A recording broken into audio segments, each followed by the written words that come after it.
Salve, irmãos, com a paz do Senhor, amém? Vamos orar para a gente iniciar a nossa aula de hoje. Senhor, nosso Deus e nosso Pai, neste momento, Senhor, nós queremos te agradecer por mais uma vez estarmos reunidos para estudar a sua palavra. Pai, pedimos que o teu Espírito Santo esteja conosco, nos conduzindo, nos dando sabedoria, nos dando discernimento, que o Senhor abençoe as nossas vidas, aumente a nossa fé, meu Pai, que a gente tenha a nossa mente renovada pela tua palavra, que o teu Espírito Santo, Senhor, seja a nossa força, seja o nosso guia, que o Senhor repreenda todo o mal, todo o levante do inimigo, toda a obra do maligno contra as nossas vidas, que o Senhor repreenda e lance por terra em nome de Jesus, Deus.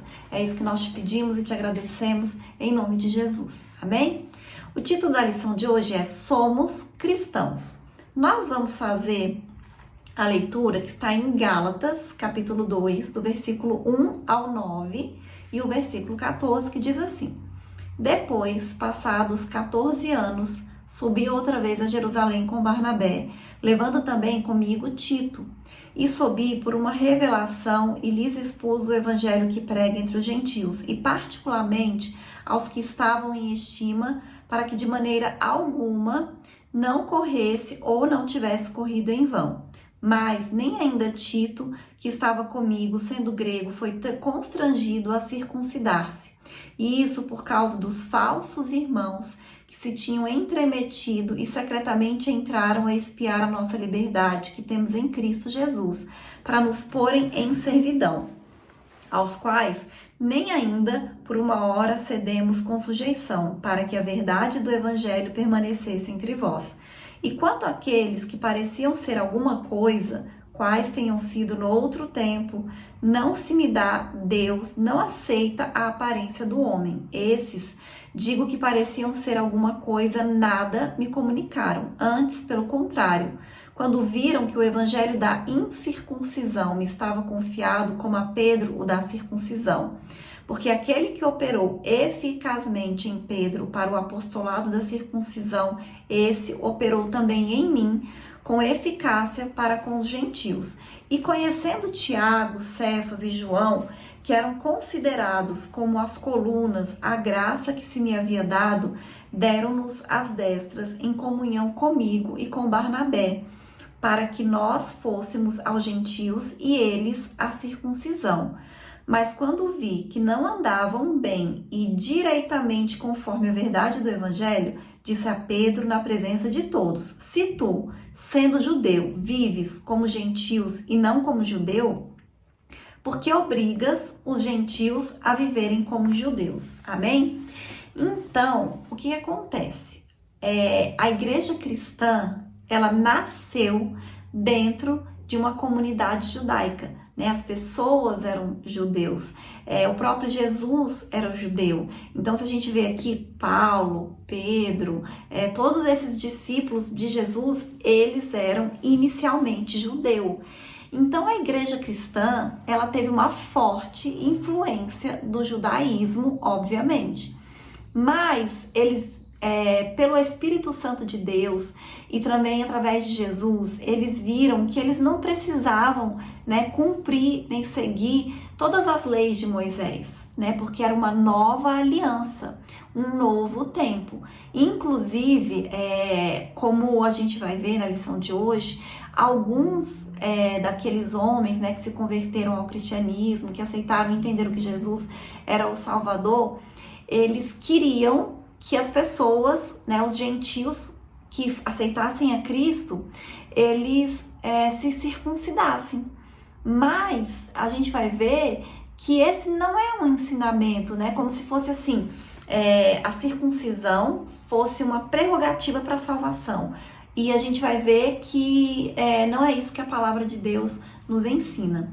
Então, no início da igreja, fortemente, né, teve essa influência do judaísmo, como nós lemos aqui, falsos irmãos. A gente já viu em outras lições, né, que tinham falsos mestres, falsos profetas, falsos doutores, falsos pastores até, e aqui a gente já vê que são falsos irmãos, né, que se infiltraram ali no meio da igreja e estava querendo que os gentios que aceitassem a Cristo vivessem como judeus. E a gente vai ver, né, que eles não aceitaram isso, porque era uma doutrina diferente, né? Uma nova aliança, realmente, como eu disse. E o primeiro tópico da lição fala assim: prevenindo-se contra a tendência judaizante, subindo outra vez a Jerusalém. Como nós lemos no texto de abertura, né, Paulo fala que 14 anos depois da sua conversão a Cristo, ele sobe pela segunda vez a Jerusalém.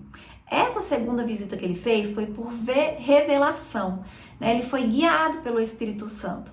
Ele não foi convocado pelos discípulos para ir para Jerusalém. Ele foi porque ele foi guiado. E a gente não pode confundir essa segunda visita de Paulo com a ida dele para o concílio de Jerusalém.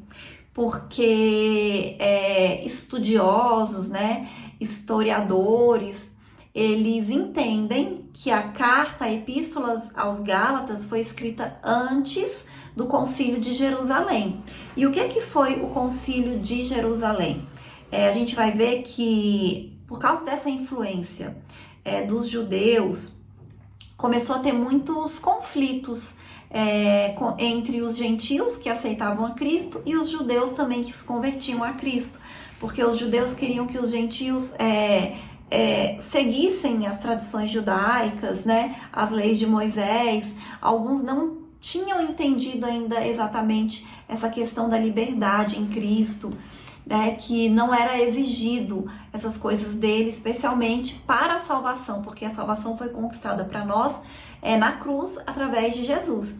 Então, teve esse concílio de Jerusalém, que está em Atos capítulo 15, né, que alguns fariseus que haviam se convertido não estavam aceitando o modo de vida dos judeus, estava tendo muito conflito entre eles. Então, os apóstolos, os discípulos ali, os anciãos, eles se reúnem para estabelecer algumas normas de convivência, algumas coisas que eles definiram que os gentios tinham que fazer para que judeus e gentios convivessem bem. Então, esse concílio de Jerusalém, ele foi para que tivesse uma convivência harmônica, né, ali uma questão mais social, realmente, não de doutrina bíblica, né, de ensinamento de Jesus, mas mais para eles conviverem bem.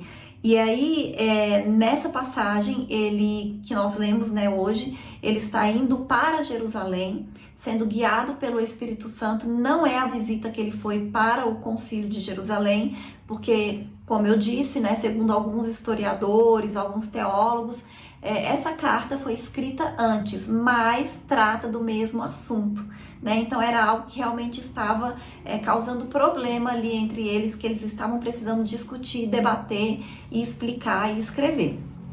E o próximo subitem diz assim: objetivo da reunião. Então é bom lembrar que essa reunião não foi um concílio em si, né? É possível que essa segunda visita de Paulo, por meio de revelação, tenha ligação com Ágabo, pois a missão de Paulo, pelo que parece, foi levar donativos para os irmãos pobres da Judéia.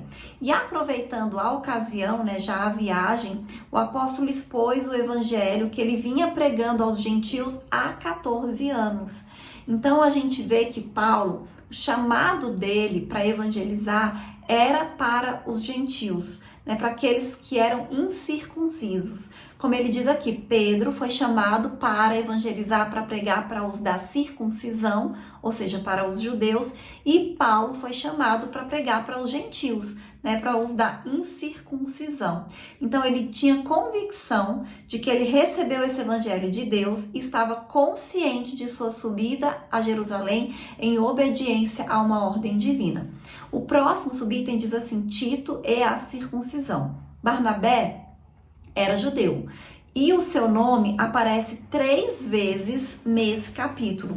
A sua presença na reunião em Jerusalém não seria um problema, porque, como eu disse, ele era judeu, logo ele era circuncidado. Já Tito, sendo grego, foi um risco que Paulo correu tentando introduzir um incircunciso no meio dos judeus. Mas qual foi a intenção de Paulo a levar Tito? Ele queria mostrar, né, como uma pessoa que era grega, que não era judia, que não era circuncidado, mas que ele tinha realmente tido um encontro com Deus. Ele era salvo e ele era um exemplo, né, de homem de Deus, de pregador da mensagem do evangelho. Então ele queria mostrar que existia salvação sem a circuncisão, né? Não era necessário que fosse judeu e também não era necessário que seguisse os rituais judaicos para ser salvo.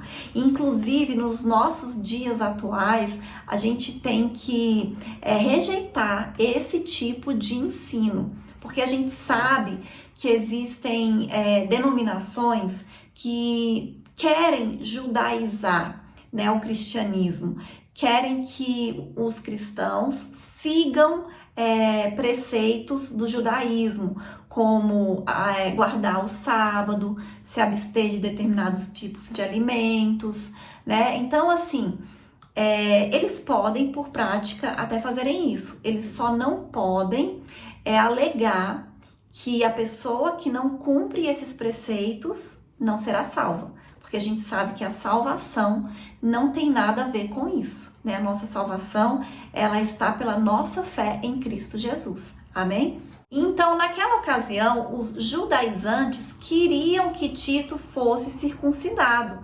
E nós encontramos no Novo Testamento a compreensão e a tolerância de Paulo com os fracos na fé, a ponto de circuncidar Timóteo. Mas ele era judeu, pois sua mãe era judia. Então, assim, ele não tinha sido circuncidado antes, porque o seu pai não era judeu, mas a sua mãe era, então ele também era judeu, assim, por descendência, né? No entanto, essa reunião em Jerusalém, onde expôs o evangelho que pregava aos gentios, ele não cedeu nem um pouco, nem por uma hora. E isso por duas razões. Tito era grego e porque estava em jogo a verdade do evangelho e o futuro do próprio cristianismo. Amém? E o próximo tópico da lição diz assim: a tendência judaizante no início da igreja, o espanto do apóstolo. Então, assim que Paulo retorna da sua viagem, ele fica sabendo que os irmãos da Galácia estavam vivendo outro evangelho. E ele fica assim surpreso com isso, né? Atônito mesmo, porque foi tão pouco tempo e tão rápido, né? Eles mudaram a maneira deles de viver o cristianismo tão rápido. Eles se deixaram influenciar por outras doutrinas, por outros ensinamentos. Então, assim, foi muito rápido o desvio deles. E o verbo grego é metatiteste, que significa deixar, abandonar, desertar, mudar de pensamento, virar a casaca, que o apóstolo Paulo emprega nessa passagem, era usado na antiguidade quando alguém desertava do exército ou se rebelava contra o exército. Então isso significa também uma mudança de partido político, de filosofia, de religião. Então, em outras palavras, aqueles irmãos da Galácia, eles estavam abandonando a fé. E isso foi só o tempo de uma viagem do apóstolo Paulo, né? Por um momento que ele se ausenta dali, as pessoas já começam a abandonar a fé. E a gente precisa ter cuidado com isso, porque a nossa fé, ela não pode ser assim guiada, nem baseada em pessoas, em homens. A nossa fé tem que estar em Deus. Tem que estar em Cristo, tem que estar baseada na palavra de Deus. E independente, né, das pessoas, dos líderes, dos pastores, nós temos que permanecer firmes em Jesus. Amém? E o próximo tópico diz assim: quem eram os judaizantes? O verbo judaizante vem do grego iodaizo, que é viver como judeu, adotar costumes e ritos judeus. E aparece uma única vez no Novo Testamento. Eles eram os opositores de Paulo, identificados como falsos irmãos. Então, esses judaizantes, né, como nós lemos lá no início, eram os falsos irmãos, que estavam querendo distorcer a doutrina que o apóstolo Paulo tinha ensinado para, né, aquelas pessoas que estavam ali, né, para a comunidade de Gálatas. Então, eles eram opositores de Paulo e eles são reconhecidos no capítulo anterior, em Gálatas 1:7, como os que se apresentavam como enviados por Jerusalém à igreja mãe. E, na verdade, esses homens saíram de Jerusalém por sua própria conta. Eles não foram enviados, eles foram porque eles quiseram, né? E eles estavam dizendo que eles haviam sido enviados pela igreja mãe. E é completamente diferente, né? Então, porque quando eles diziam que estavam sendo enviados pela igreja mãe, eles estavam atribuindo para si autoridade para ensinar o que eles estavam ensinando, para falar o que eles estavam falando, e isso não era verdade. E Tiago negou formalmente as declarações deles, dizendo que não havia enviado nenhum daqueles homens. Eles eram legalistas dentre os judeus e por isso chamados de judaizantes. Esses judeus convertidos ao Senhor Jesus ensinavam que os gentios deveriam observar a lei de Moisés como condição para a salvação. E aí a gente até se questiona, será que eles realmente eram convertidos ou será que eles eram apenas infiltrados querendo desviar as pessoas da mensagem do evangelho? E, inclusive, nos nossos dias atuais, existem muitas pessoas assim, né? Que são, na verdade, os lobos. São pessoas infiltradas, elas não são convertidas, elas não têm compromisso com Cristo. O que elas querem é afastar as pessoas da verdade do Evangelho. Elas querem causar dúvidas, elas querem causar confusão, contendas, rebeliões. Então são pessoas que são usadas pelo inimigo para isso. E o próximo subitem diz assim: o clima de tensão. Não é necessário muito esforço para perceber o quanto Paulo e Barnabé foram pressionados pelos judaizantes diante dos demais apóstolos de Jerusalém. À luz do versículo 9, parece que somente João, Pedro e Tiago estavam presentes. Os outros apóstolos deviam estar em plena atividade missionária em outras áreas, né? Em outras cidades, em outras regiões, em outros lugares. E os judaizantes, chamados de falsos irmãos, então dá para entender que talvez eles fossem a maioria ali, né, naquele momento, conseguiram furar o bloqueio e entraram sem serem convidados à reunião. Eram inimigos da liberdade cristã, do evangelho, de Paulo e do próprio cristianismo. E o pior de tudo é que essas pessoas estavam infiltradas na igreja e conseguiam até entrar em reuniões apostólicas. Ou seja, eles eram tão falsos, eles eram tão capciosos, que eles conseguiram se infiltrar ali entre os apóstolos. Amém? Então é por isso que a gente precisa ter esse discernimento espiritual, porque o inimigo, ele é astuto. E a palavra de Deus diz que ele se disfarça até, né, de anjo de luz para enganar, né, os salvos. Então nós precisamos orar, nós precisamos buscar, nós precisamos pedir discernimento espiritual, né? E os apóstolos de verdade, eles reconheciam, né, que aqueles ensinamentos estavam errados. Mas, devido à pressão, eles ficaram ali numa situação complicada, constrangedora. E o próximo tópico diz assim: a tendência judaizante hoje, o mesmo evangelho. O evangelho é um só, não existem dois. A Bíblia é uma só. O evangelho de Pedro, de Paulo, de Tiago, né, também chamado respectivamente de evangelho da circuncisão e da incircuncisão, são meras formas de apresentação, pois o conteúdo é o mesmo. A mensagem do evangelho é a mesma, é só a maneira que ele é comunicado, que ele é pregado.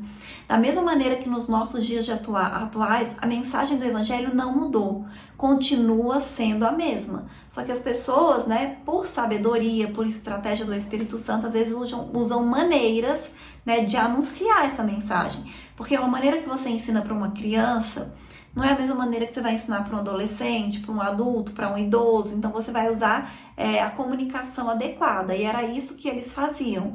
E Pedro tinha comunicação adequada para os judeus e Paulo tinha a comunicação adequada para os gentios, né? O chamado deles era esse. E o próximo subitem diz assim: o perigo da doutrina judaizante. Os apóstolos viam em tudo isso dois problemas sérios: a ameaça à liberdade cristã e o perigo do cristianismo se tornar uma mera seita judaica. Por quê? A gente até falou isso na outra lição, que dentro do judaísmo existiam seitas, como por exemplo os fariseus. Era como se fosse uma seita dentro do judaísmo. Então, se começasse a ter esse tipo de ensino, esse tipo de mudança, o cristianismo ia se tornar uma mera seita dentro do judaísmo. Então, ia ser uma maneira diferente de viver o judaísmo e, na verdade, não é isso, né? Então, os cristãos judaizantes, eles alteravam o cerne do evangelho, pois eles colocavam a lei como complemento da obra que Jesus efetuou no Calvário. Então, era outro evangelho, porque eles ensinavam que para ser salvo era necessário que seguissem aqueles preceitos judaicos que eles estavam estabelecendo.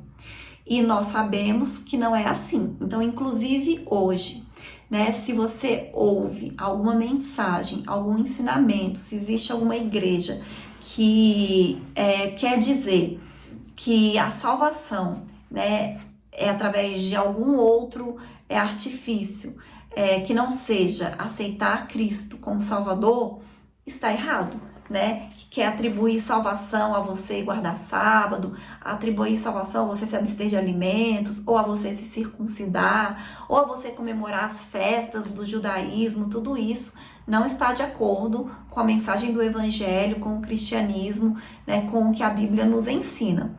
Os judeus são os judeus e os cristãos são os cristãos. Amém? Então, quem tem o Espírito Santo de Deus vive pelo Espírito Santo de Deus. Então, contra a tendência judaizante, é preciso aprender a viver na dependência do Espírito Santo e não da lei, lutando contra os vícios da carne e buscando as virtudes do fruto do Espírito Santo de Deus. Amém? E o próximo subitem diz assim: as práticas judaizantes atuais.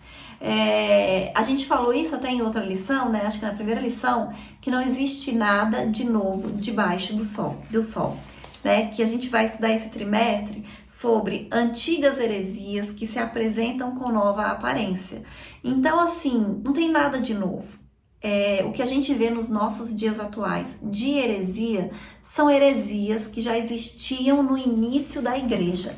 Então, essa questão, né, de judaizar o cristianismo é algo antigo, só que está vindo com uma roupa nova. Então, quais são as práticas atuais? Basicamente, guardar o sábado, a observância rigorosa do kashrut, que é o termo hebraico para as leis dietéticas do judaísmo. Então, é dizer que as pessoas têm que se abster de determinados alimentos. Outra coisa, a liturgia da sinagoga, o uso do shofar, né, que é aquele chifre de carneiro, né, que eles usam para tocar. O uso do talit, que é o manto ou chale usado para oração.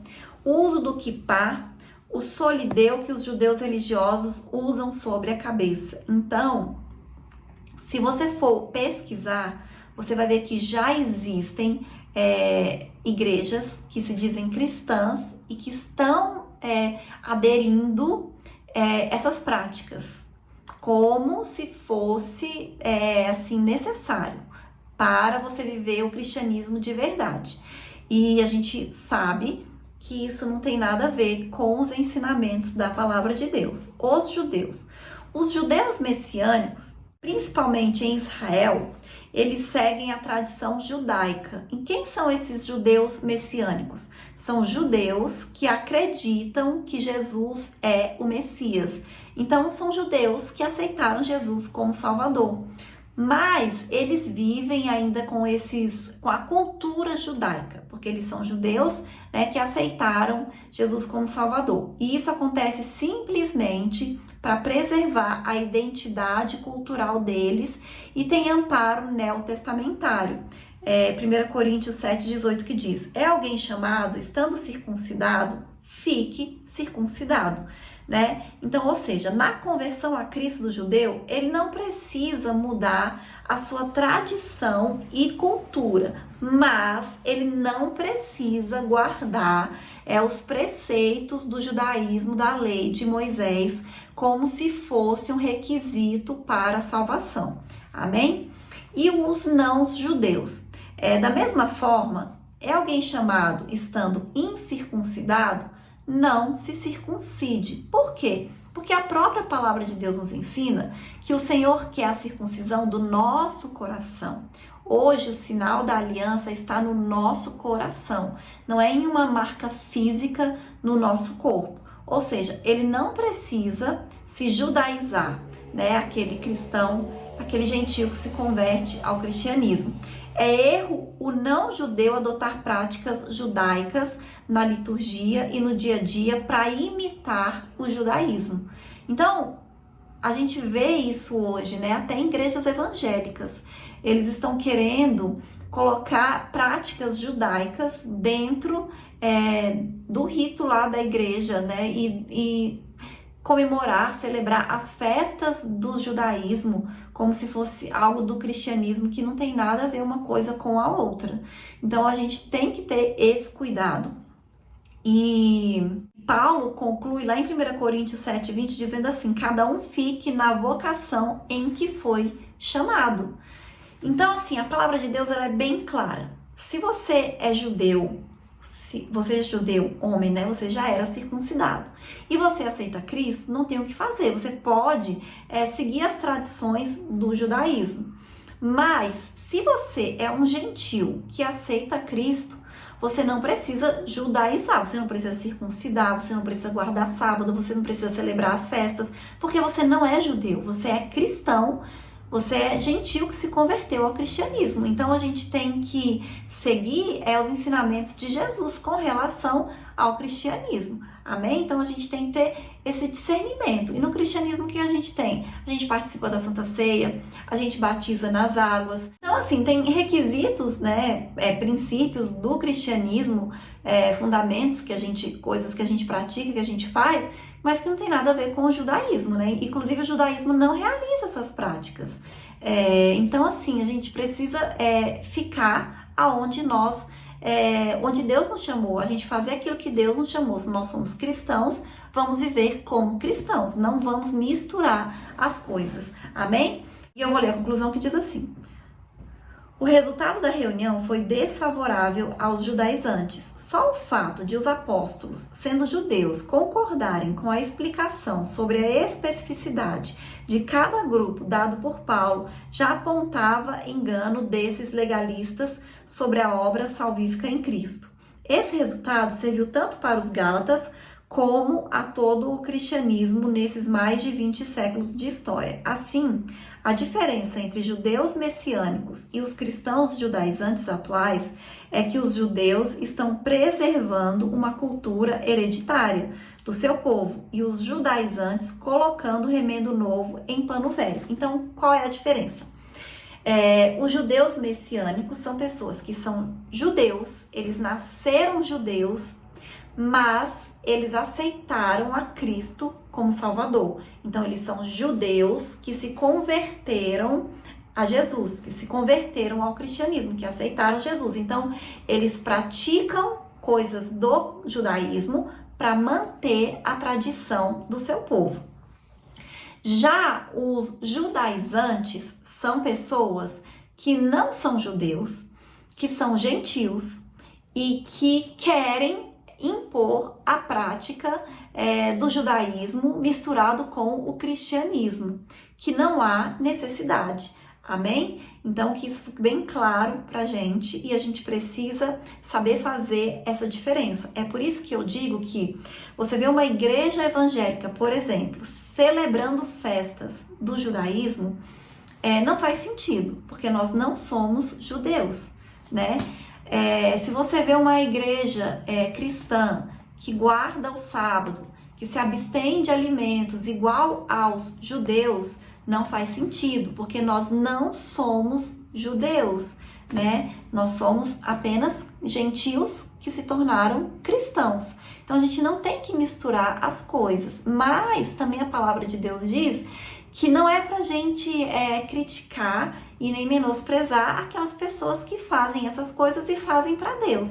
Então, se a pessoa faz distinção entre dia da semana e dia da semana e ela faz isso para Deus, ok, é o que a consciência dela diz que ela deve fazer. Se a pessoa se abstém de determinados alimentos, se um come tudo, o outro não come tudo, e ele faz isso para Deus, é o que a consciência dele diz que ele deve fazer. Mas a gente não pode permitir que imponham essas práticas judaicas a pessoas que não são judeus, né? Amém? E essa foi a lição de hoje e até a próxima aula em nome de Jesus.